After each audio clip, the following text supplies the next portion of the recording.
안녕하십니까. 개천절 휴일 저녁 이렇게 귀한 발걸음 해주신 관객 여러분들께 진심으로 감사드립니다. 저는 오늘 연주회의 해설을 맡은 클래식을 사랑하는 성효경이라고 합니다. 반갑습니다.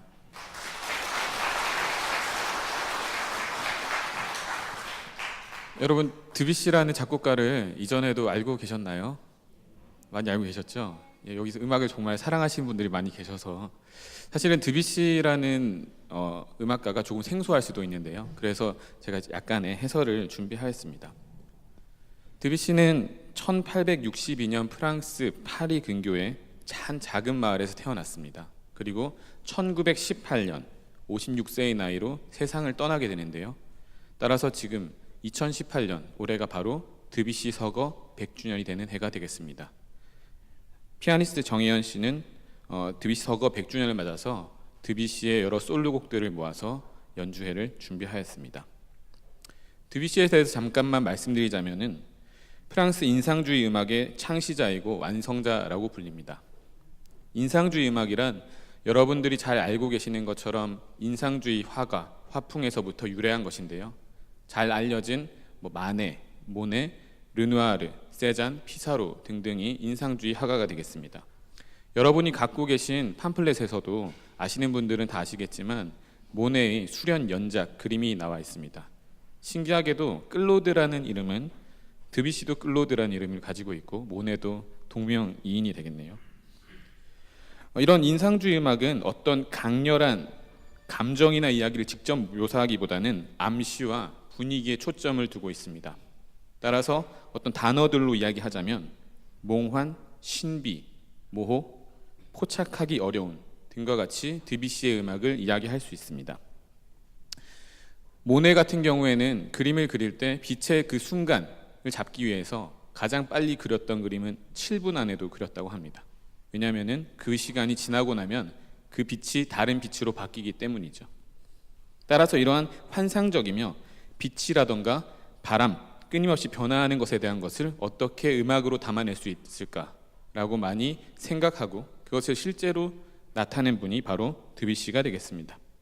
따라서 드뷔시의 음악을 우리가 색깔로 표현하자면 물, 빛, 바람 등과 같은 자연을 위주로 나타냈기 때문에 아무래도 강렬한 원색보다는 부드러운 파스텔 톤이 아닐까 생각하게 됩니다. 드뷔시는 뿐만 아니라 동양 음악에도 많은 조예가 있습니다. 1899년 파리에서 대규모로 열린 만국 박람회에서 인도네시아의 민속 음악인 가물란을 처음 듣고 엄청난 충격에 빠지게 됩니다. 이는 20세기 서양 음악사에서 빠지지 않고 언급되는 중요한 사건으로 원래 가지고 있던 것에 안주하지 않고 끊임없이 새로운 음악을 추구하고 자신만의 세계를 넓혀나가고자 했던 이 천재 작곡가에게 처음 들어본 동양 음악은 정말 이국적 음악이었고 여기서부터 새로운 가능성을 실현하고 나타내 동시대 또는 후대 작곡가들에게까지 많은 영향을 주었습니다. 많이 아시는 분들은 아시겠지만 간단하게 음계에 대해서 설명드리자면은 음계는 그야말로 말 그대로 음의 계단입니다. 그래서 서양 음악은 기본적으로 7음 음계를 가지고 있는데요. 도레미파솔라시가 되겠죠. 그리고 동양 음악은 5음 음계를 나타내는데 여러분 많이 아시는 것처럼 궁상각치유, 솔라 도레미를 쓰고 있습니다.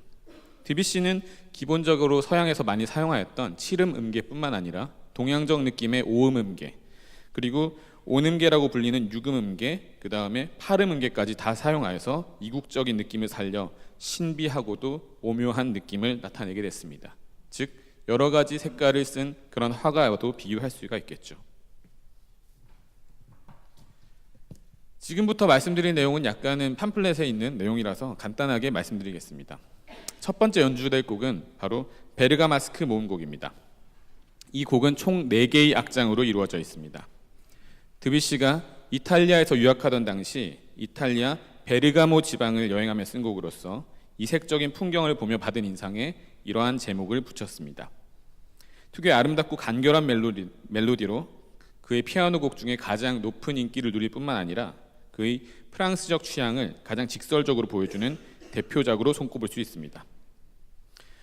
첫 번째 곡은 1악장은 프렐류드, 전주곡이 되겠고요. 그 다음에 2악장은 미뉴엣, 세 박자의 춤곡이 되겠습니다. 그리고 3악장, 너무나도 유명한 곡이죠. 바로 드뷔시를 몰라도 한 번쯤은 다 들어보셨을 만한 달빛이라는 악장이 되겠습니다. 아마도 드뷔시 피아노 곡 중에 가장 대중적인 곡이 될 건데요. 드뷔시를 모르는 분들 다 아실 테고, 또한 이 곡을 들으실 때 밤하늘의 달이 물에 비쳐 부서지는 달빛의 형상을 음악으로 어떻게 표현했는지 한번 느껴보시기 바랍니다. 그리고 얼마 전에 추석이었는데 다들 보름달 보셨는지 모르겠네요. 그래서 여러분들의 마음속의 달빛은 어떤 달입니까? 가득 찬 보름달인가요? 아니면 또 새롭게 시작하는 초승달입니까? 각각 생각하시는 달빛의 모습들을 연주와 함께 머릿속에 그려보시기 바랍니다. 4악장은 빠스피에로 가장 가볍고 경쾌한 춤곡이 되겠습니다. 그다음 두 번째는 두 번째 무대에서 연주될 곡은 세 개의 춤곡입니다. 피아니스트 정희연 씨가 이 세 가지 곡들을 모았고요, 선정하였고요. 첫 번째 곡은 느린 왈츠인데 제목은 렌토보다 느리게라는 곡입니다. 렌토라고 하는 것은 음악의 빠르기에서 가장 느린 빠르게가 되겠는데, 이것보다 더 느리게라고 한다는 것은 그만큼 위트 있게 제목을 붙였다라고 볼 수 있겠습니다. 바쁜 일상 속에서도 그런 느림의 미학을 한번 느껴보시기 바랍니다. 두 번째 곡은 작은 흑인이라는 제목으로 약 1분 정도의 짧은 소품곡입니다. 원래는 교육용 교재, 피아노를 위한 교본에 수록하기 위해서 받은 곡인데 오늘날 어린이들에게도 교육용 작품으로 쓰이고 있습니다. 귀여운 흑인 어린이의 경쾌하고 익살스러운 리듬이 특징입니다. 자, 두 번째 무대의 마지막을 장식할 춤곡은 스티리풍의 타란텔라입니다.